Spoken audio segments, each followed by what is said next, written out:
52 upgrade. And there it is, RPM's new hybrid gearbox with a Rustler, Stampede, Slash, and Bandit. Now if you've been keeping up with my upgrades, you know that I already have aluminum transmission on Demon. And that thing is just too heavy, so I want to go ahead and lighten Demon up, and with a plastic transmission case done by RPM, I just could not resist. So what am I going to do with the aluminum one? Well, I'll explain that later, but for now let's go ahead and open this up and check it out. So first of all, yes, we do have the instructions, and I've heard some complaints about it that it's just a lot of reading, and yeah, I can agree, that is a lot of reading. Of course it has a diagram, and there's a lot of extra screws to hold this thing together. We have the main gearbox itself. The arms are not attached, they are separate, which is rather nice because they do give you a little extra option.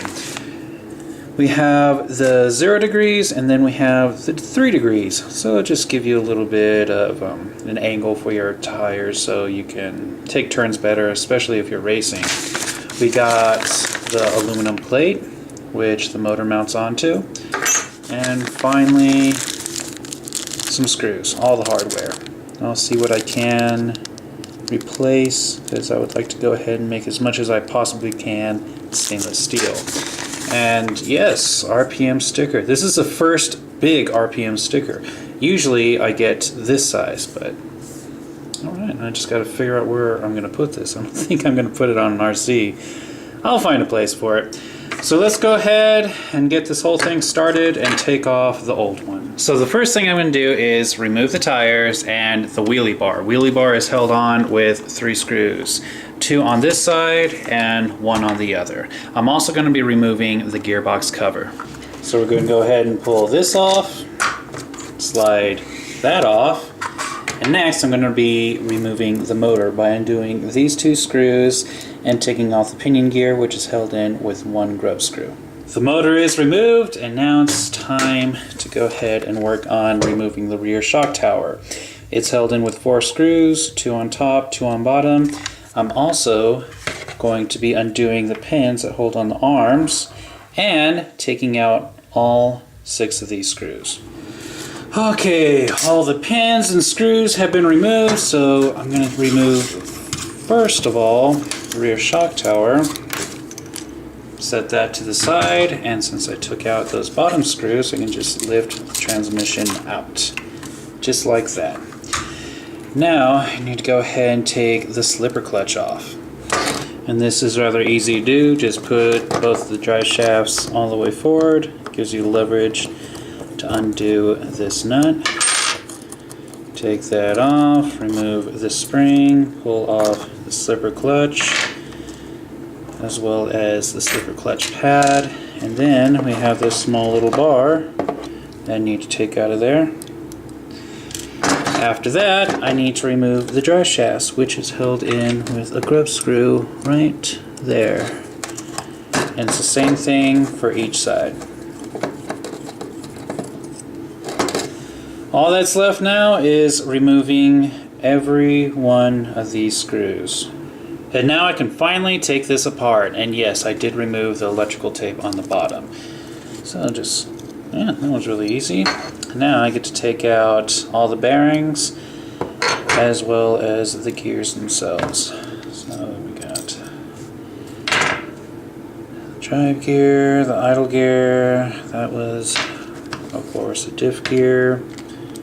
Pull out the pins, 3 bearings on this side, which are going to be a pain to pull out, and it looks like only 1 bearing is stuck on that side.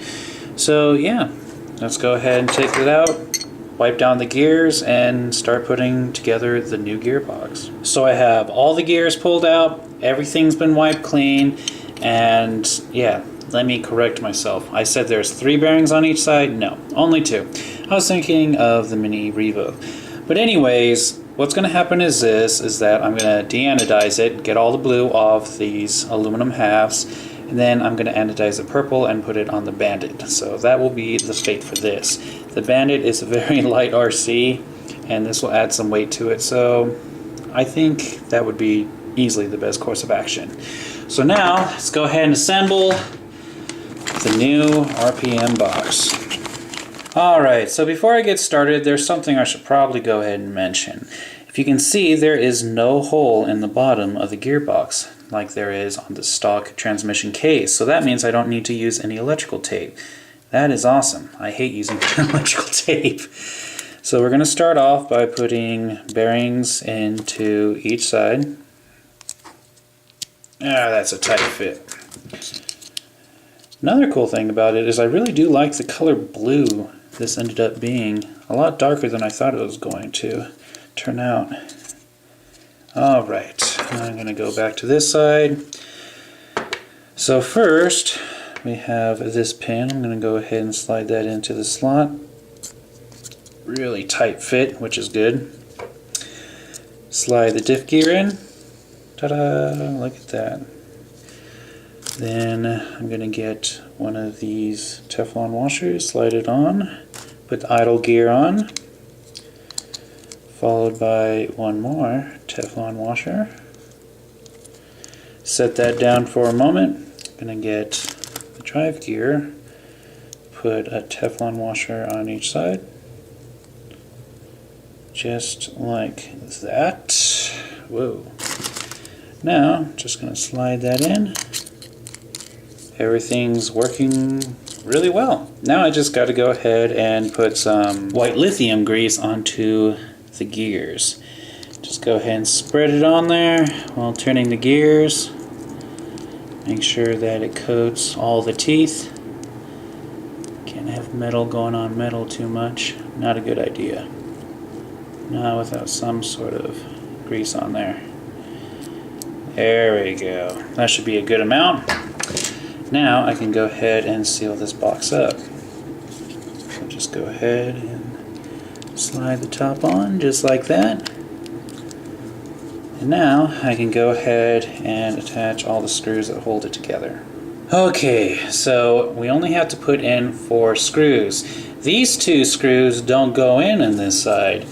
They go in on this side. So now it's time to attach the aluminum plate. Now we have 1 screw here, another one there, and the last one will go right there. Okay, now the only gripe I have so far is that you can see this screw does stick out just a little bit. And yes guys, I am using the right screw. But now the last part is I have this little doohickey that gets held in right there with 2 screws. Right here and there. Now at this state I would usually go ahead and attach the drive shafts. However, I need as much room as possible in order to attach this to the chassis. And let me explain why. So what I'm going to do is line up the gearbox, push it into place. Then you can see the arm for the A-arm slides in just like that.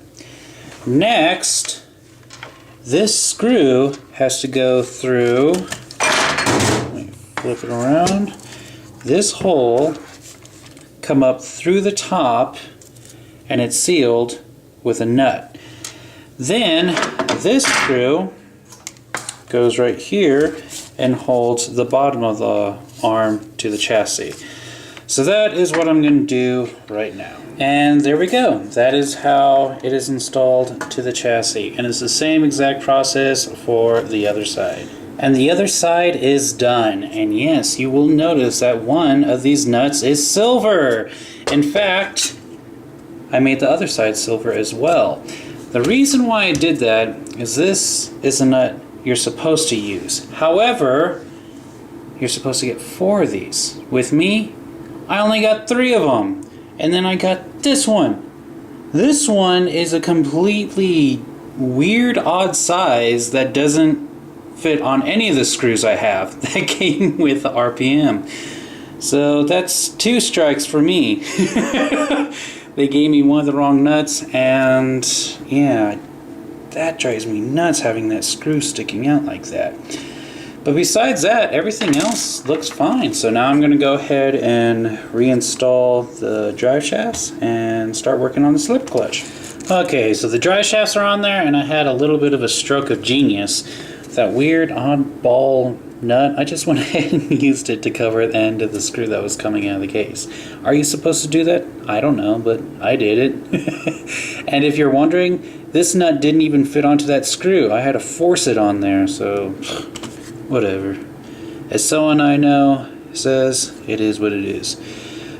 So now we're going to go ahead and get that bar, slide that into that little hole. Then I'm going to get the base, the slipper clutch, slide that into place. Make sure it goes all the way down. Then I need the pad. Pad goes on, just like that, followed by the spur gear. Then spring, and finally the nut. And for me to tighten it, all I had to do is fold the drive shafts backwards, and that takes care of that. Collapse it all the way down, and then loosen it half a turn. And we're good. Now I can go ahead and start putting everything else on, including the rear shock tower, which is held on with those 4 screws.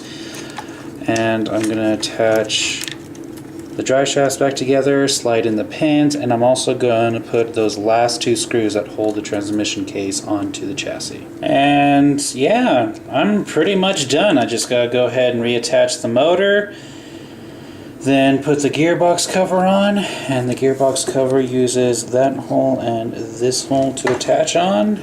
Put the tires back on as well as a wheelie bar. And that's it. So I'm just gonna go ahead and jump straight to that. So here is before, and here is after. You know, overall, I have to say it looks awesome. I really don't care too much for the nuts though. And I don't know, that screw sticking out. I might just go ahead and take that nut off and then just cut the screw a little short. That way it just doesn't come out the end. But other than that, it looks good. I mean, it's really loose.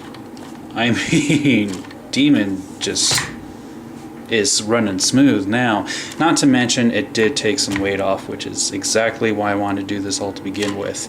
Other than that, there's really nothing else to show. And that was Demon's level 52 upgrade.